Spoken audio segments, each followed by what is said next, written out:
We've talked a lot about games, but what about us? We want to talk a bit more about who we are and why we love games. Welcome to the Gentleland show, where we talk about game development, design, and culture. It's your access to all things in the games industry. We are your guides.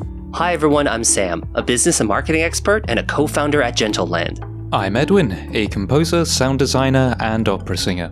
Hey, I'm Jackie, founder of Gentleland, computer scientist, and digital artist.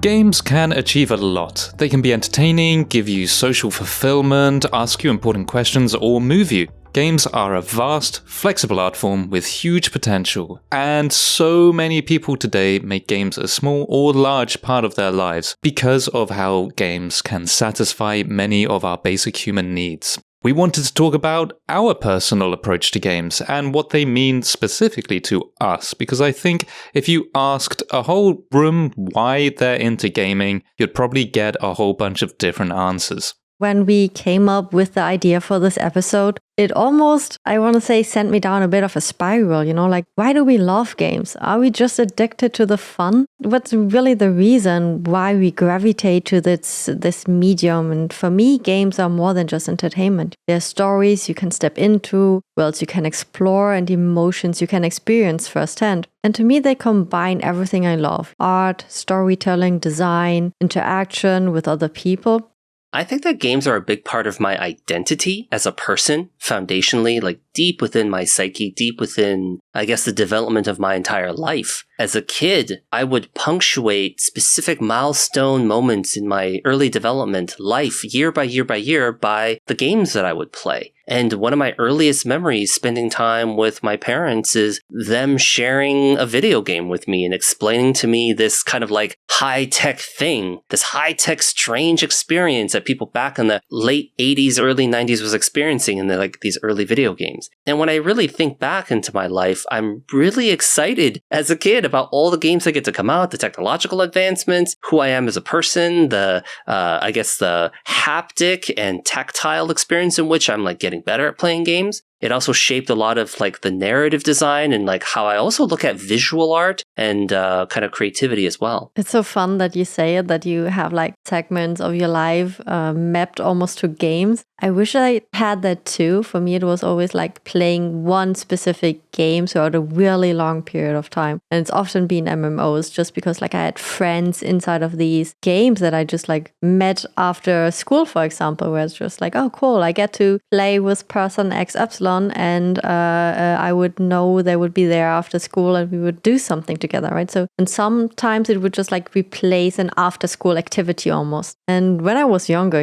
like even before I went like deeper into school, I actually wanted to be a movie director. And that was until I discovered games. And prior, I was filming short movies. I almost feel like for some of them, I need to apologize to the camera or to the world, And I remember that I, made particularly funny alien movies, completely handcrafted. And then Pokemon came around, and for me, it was almost changing everything to me, because it had like this real world connection almost of, oh, wow, everyone now wanted to be a Pokemon trainer, And I remember that I was like creating my own Pokedex out of scraps and pieces, and I would draw each individual Pokemon on a paper, and I would be like really, really dedicated with it so that I could use it while playing with other people, other school kids at the time. For me, it was also during that time where I discovered the medium itself and the game development behind it a bit more. And I was very, very young when I discovered the RPG Maker and what you could do with it. And to me, that was so amazing because it peeled away the layers and it showed me, wow, okay, you can create worlds. You can not only discover them, you can not only step into them, but you can be the creator. So cool, Jackie, that you made your own Pokedex and kind of drew the Pokemon on paper with scraps. I love that because we have like this imagination and this creative fantasy for wanting to bring this story to life. I also think it's awesome that you wanted to be a movie director because video games are like narrative storytelling engines and content delivery pieces of software. And really, like all the transferable soft skills of you being a movie director are 100% applicable in game development. And I was just sharing just now about how I punctuate certain eras and aspects of my life with video games. And that very much rings true because being able to experience art or a story for the first time, I was taking it in all for the first time as a kid. The human experience. What is it like to control Mario and go on an adventure as Link in The Legend of Zelda or play as Kirby? Like experiencing these things in games for me early on was my first experience with really that entire categorical concept in the real world. Jackie, listening to your backstory into games, I actually felt something fairly similar. So I really enjoyed, I don't know if anybody remembers this, but that was Lego Camera. I think that's what it was called, Lego Camera or Lego Studio, which was basically a stop motion camera. You'd take a whole bunch of individual photos and you could act out scenes with Legos and it would plug into your PC and you'd end up with films. And I really enjoyed using that. And what I made was absolute trash. Like, please do not watch those films. They didn't make sense. And similarly, I would also enjoy crafting on paper these little games like mazes. But I was trying to make a video game, but, on paper, it doesn't really work that, you've taken a certain route through a maze. So you're then like, but turn to page 3 in the notepad because that's a boss. That's a boss level. And then there's no interaction with how you beat this boss or whatever because, I'm a kid. But yeah, I think there is a sort of creativity in playing games that will attract the kind of people who enjoy making games, if that makes sense. It's one of the only art forms where you just get to decide how you're interacting with that art form. So just playing games by itself is inherently creative to a degree. I probably got into games through my older brother. He was older, so I felt like everything he did was cool, and that's what all the cool kids should be doing. He got a Game Boy and let me play on it, and there were some great games like Super Mario Land, Wario Land, Pokemon Blue, Donkey Kong, plenty of others. It was more than just the games themselves, though, that made these games appealing. So my brother would help me out with the games. Like for a, 6, 7, 8-year-old, some of these got quite challenging. It felt like something that we could share with each other, like having an older brother who can fight this difficult boss or whatever, or clear this difficult level, or just tell me what happens at the end of Super Mario Land. That's a tough game to reach the end of. And I'm not sure I ever did. Maybe I did. I then got a Game Boy Color, Nintendo 64. By the time I had a Nintendo 64, I was completely immersed in games. And I remember I was only allowed to play for 30 minutes per day on that. If I was bored at school, I'd be kind of planning out how to use those 30 minutes efficiently so I could make as much progress as possible in Legends of Zelda, Ocarina of Time. I love those games that you mentioned, Edwin. Those are solid games. Part of the reason why I love games was also that certain games had a narrative effect and it told a very compelling story. Obviously early Mario is just like you're just a guy jumping up and down and avoid the obstacles. And then later on, you've got Legend of Zelda games and you're like, oh, there's actually a story here. In Link to the Past on the Super Nintendo, there's like kind of a deep storyline. And with Pokemon, you're like, oh, I'm a trainer. There's a storyline here. And you start to feel things in a phase of your life reflected in the narrative of the game. I definitely recognize that for me as a development tool. It's like I was experiencing narrative, just like reading a book, watching a movie, being immersed in comic books. Like to me, my comic books and my early fiction books were just, video games.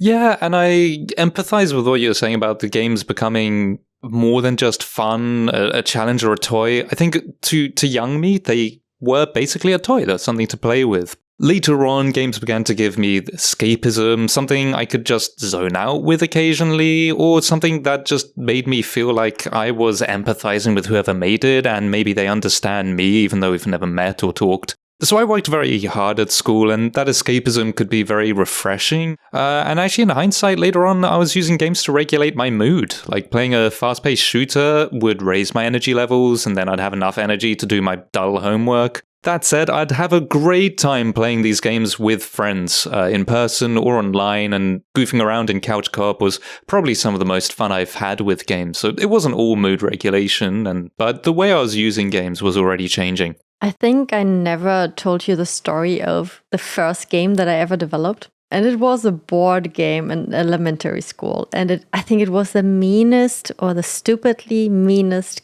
game ever. And it was kind of a bit like Monopoly. Back then, I struggled with writing. Like I don't want to say I was dyslexic, but I really, like had the worst possible grades when it came to languages. And what I did at the time was to create this Monopoly, and you would have these cards in Monopoly that would sometimes tell you what to do. And instead of making this like sensical, I would put the meanest stuff there ever. Like 2 people have to hold their nose and the one that passes out last wins kind of stuff, right? Like Squid Game? kind of like Squid Game for And I remember my teacher going like, oh yeah, Jackie made a game. Please someone play it with her. And I remember the time where someone was playing it with me, and I was so proud. I was like, yeah, this is going to be the best experience ever. And then it came to drawing the card, and the person, like, there were sometimes cards in there that weren't that mean, that was actually just like stand up for a second and then sit down again or something. The person that drew the first card was like, hold your nose, jump on one leg, and, make an animal sound or something. And then the card that I pulled was just like something super simple, like scratch your back or something like that. And they just throw a whole fit and you like screaming contest on top of their lungs. And I was like, okay, I have like direct first feedback for my game. At the time, I was a bit sad, but I was also like, it was very enlightening where I was like, oh, wow, okay, yeah, I actually need to make these things fair, because it was fair, right? I could have pulled that card too, but I was like, maybe that was like chaotic good at the time of designing that game, because I just generally didn't care. I just wanted to see what happens. But I feel like it's also the beauty of games, where it's just like sometimes you don't know what you end up with. I think that's also part of why I loved it so much, because it allowed that complete creative expression. I think on the alignment chart, wouldn't that be lawful chaotic? I don't know. But that sounded to me like a fun and rigid. And, if that person ever made a podcast and they had an episode Worst Games Ever, they would describe that game on that list. Oh, definitely.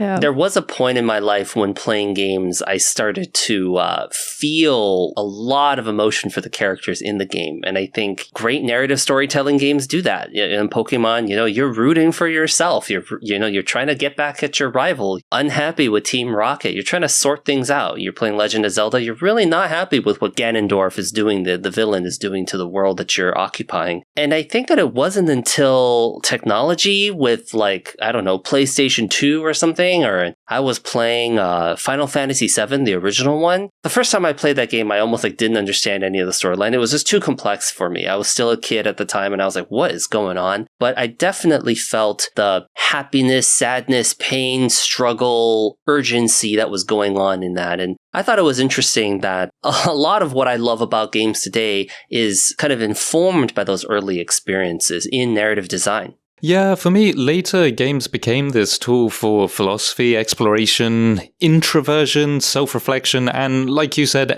empathy as well. So even at college, or I would call it university, I didn't have a decent gaming laptop, but I really enjoyed gaming, and I would just play these obscure games that run on a so-called potato, like Yume Nikki or Primordia, which is a point-and-click game. The experiences were quite meaningful to me. I wouldn't call them... Actually, Primordia is a really good game, but I wouldn't call Yume Nikki in any way an objectively good game. It's like a really subjectively interesting experience. And they weren't really about escapism, but it was just like an opportunity to spend time with myself and how I was feeling. But you can get that by empathizing with the character you're playing as. You project yourself onto that character. It's a really nice space to just be with yourself, but in a different environment, To me, games are also a constant source of inspiration. Similar to watching a good movie, and I feel like a good book can be similar inspiring. Do you know, games like Gris that almost look like a moving watercolor painting? Another good game I feel is Unfinished Swan. And I feel like that's such a great example where you have a completely white game, almost like a white canvas. And then you throw balls of ink at the environment to slowly color the environment. And only through coloring the environment, you can follow this swan's footsteps and inspire expanding the world. And I find that so beautiful and so creative to express yourself. And it's just like more than just graphics. It's you're suddenly designing spaces. I really feel that that's also what makes games so special for me, that there's like an additional layer to all of this. It's not just 2D, it's 3D, but it's also movement that you're suddenly designing. And on top of that, you know, it's not just the digital space. It's not, you know, as I was already mentioning, there are also board games. And recently I've been watching, or well, rather following more of the chess tournaments. And that really goes to show, if you have a really great game design, it just survives the test of time. Even these games like chess, I think they still appeal to a similar mindset that ends up in video games. There's something playful about them. They're all about honing this skill, and they're quite social as well. I haven't seen it so much in the UK, but there's plenty of these films set in the US where they've just got these chessboards set out in a park, and some random guy turns out to be amazingly good at chess. It's kind of a trope, right? But anyway, after university, I graduated, and like many people, work did start to get in the way of gaming a bit. I don't think I was working harder, but when you're self-employed, it can be hard to find this balance between work, play, routine, and justifying some time for gaming. Every now and then, just a game's kind of popped up that really got my attention, kind of like how somebody would get this passion for chess, I guess, occasionally. That said, lockdown, for me, was pretty fun because I really started valuing the online social interactions that gaming was bringing to me. So I had this VR headset, and I was probably the most social I've ever been in VR chat. I was on it most evenings because, you know, that's the only socialization you could get. It's weird how you can associate certain games with certain times of your life or periods in that way.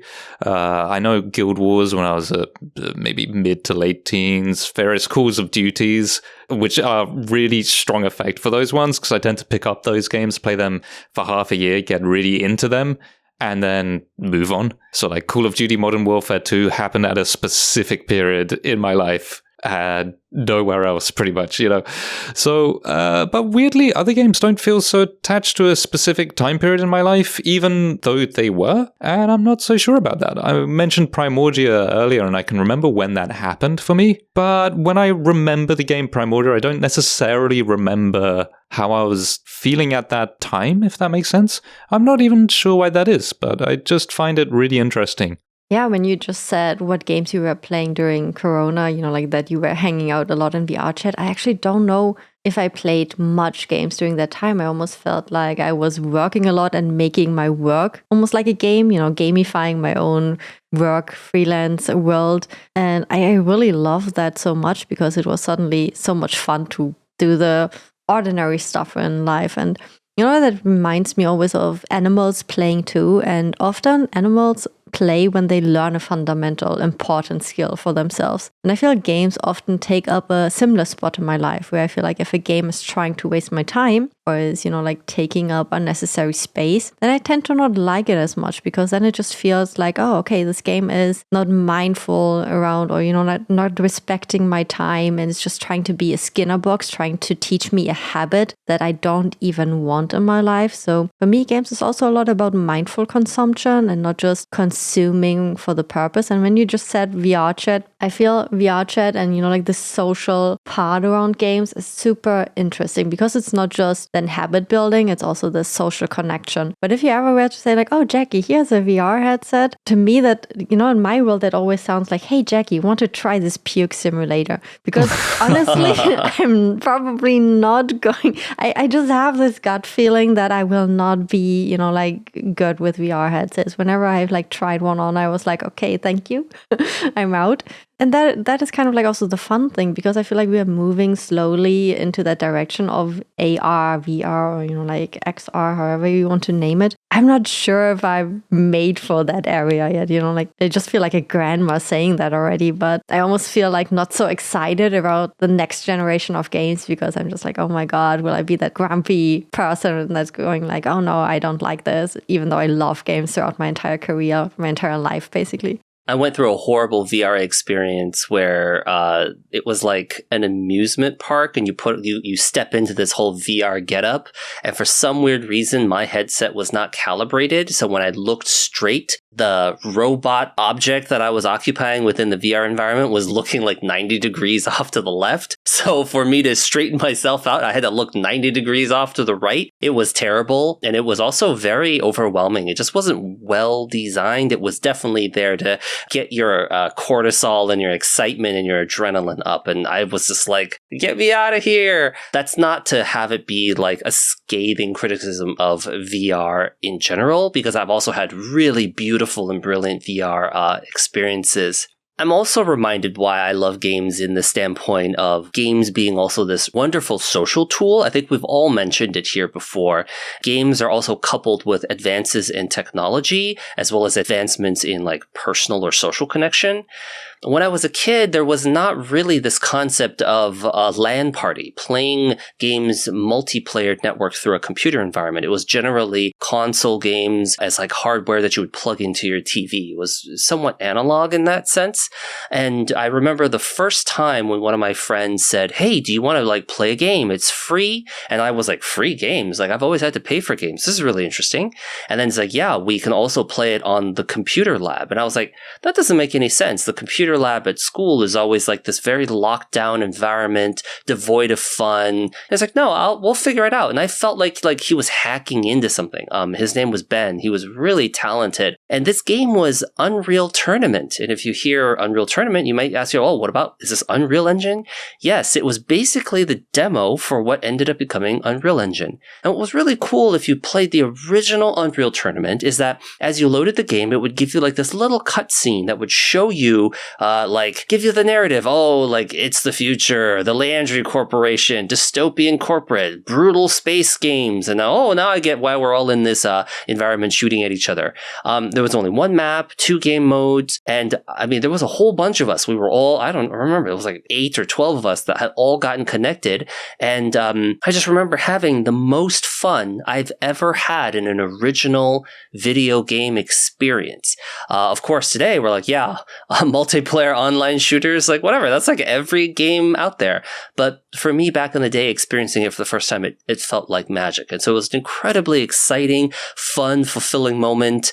And I just remembered all of the novelty of like blowing up more than people at once. And they're like monster kill, like the announcer. It was such a novel experience at the time that I really, really appreciated. I remember getting, completely obliterated by my friends in Dead or Alive. At one point, just like playing that game so much so that I would be able to play it well. And then a few years back, actually, I had the opportunity to play one of the newer Dead or Alives, or I'm not sure anymore. At least it was a fighting game. Inside of a cinema against someone else. And because you were young, you didn't realize how good your friends were in comparison, right? So you only have your friends to compare. And then I suddenly find myself just doing like these completely out of the box moves and just like being the only one to be able to, go toe to toe with the one who has beaten everyone prior to me arriving. I don't know. I felt in that moment that I almost earned like some street cred without even knowing it. What I really like about games is, that they give indie creators a voice. And I'm really passionate about indie games because they break the mold. They take risks that big studios usually, or, historically won't. And they're often made by small teams and they are putting their hearts and, their souls into something really personal. And this is also where I feel you can find the most interesting and also innovative stories. One of these games for me would be Undertale or even Omori. I remember there was a time when I was just like really, really exhausted, and then I would have a time of, I believe, like 1 week or 2 weeks of vacation.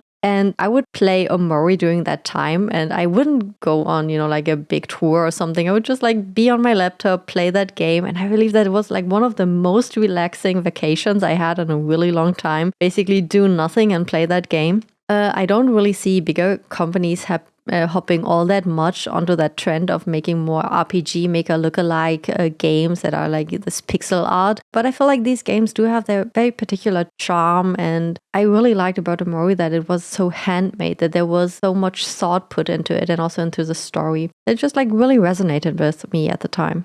In college, my friend Paul and I played a lot of Soul Calibur on the GameCube. And I noticed that it was definitely something that brought us together because when you enter college or university for the first time, you kind of step out of this routine of being a teenager in high school and being with your family. And you're kind of away from home and you live in a dormitory and you're kind of meeting people that are from all over the world for the first time. Paul and I came from very different backgrounds, but we were able to resonate with each other in the video game world. And we spent hours and hours and hours in the student lounge of our dorm, plugged into this TV on my GameCube, and we just played Soul Calibur. And it was really funny, the competitiveness. Jackie, you were talking about playing Dead or Alive and not really fully understanding how good your friends were in certain things. And definitely Paul and I would swing back and forth with, I would be a little bit better than him and he would get a little bit better than me. And then we settled into a meta of like which characters to play. It was such a distinctive time, kind of like being in college playing with Paul Soul Calibur, that it was so also mimicked and mirrored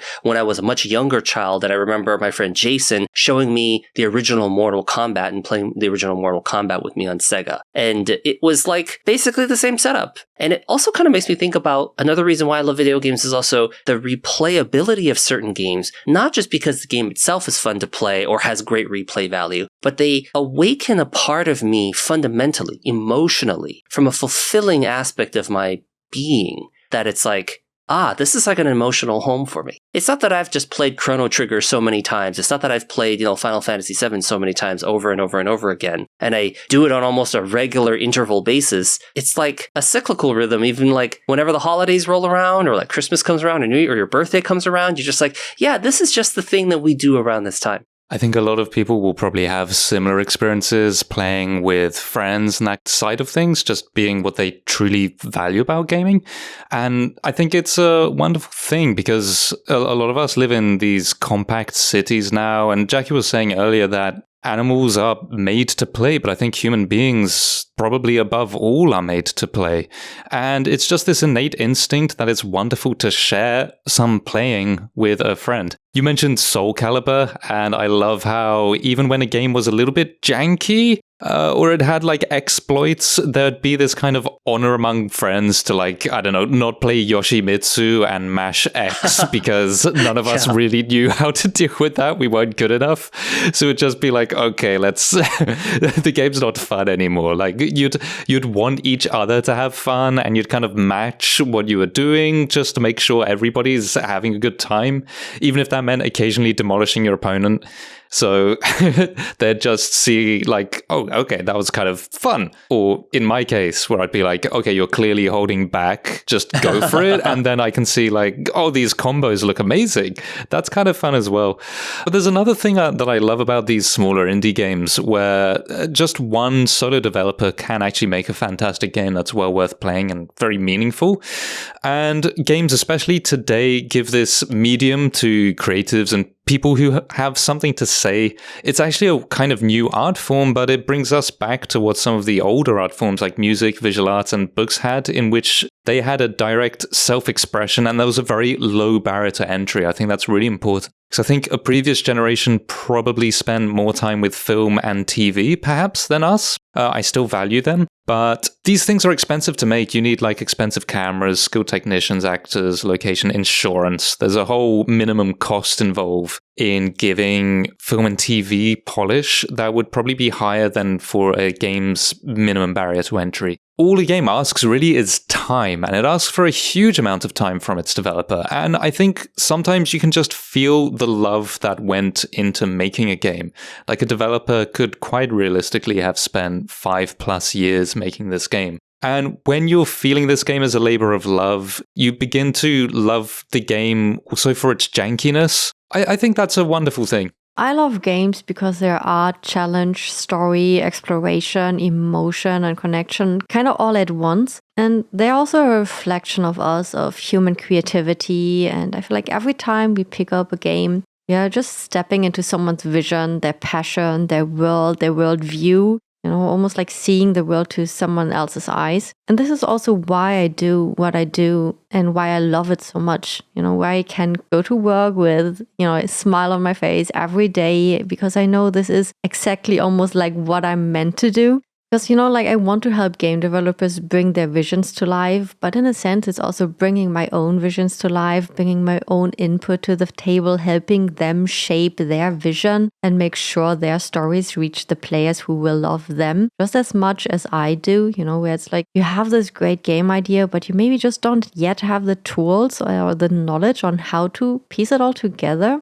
And I feel like for me, that's just so rewarding, and just seeing all of these amazing games come to life that would maybe otherwise not be made at all. And I feel like that is what makes also Gentleland for me so special. Exactly. So when I was a school kid, if I was playing a game that a friend invented or that I invented, I'd feel like I was sharing their world and enjoying something good together. And that's exactly why I love working on a video game these days. It feels like the sum of the parts is better than what you would have made individually. And there's something wonderful about that collaboration and just understanding other people and being understood and heard and listened to and being able to offer that to other people. I think it's such a wonderful thing to work together collaboratively on a game. And even when playing them, good video games make a connection with someone or a team. It might not be explicit, but the people playing a game are sharing that developer's world and vision.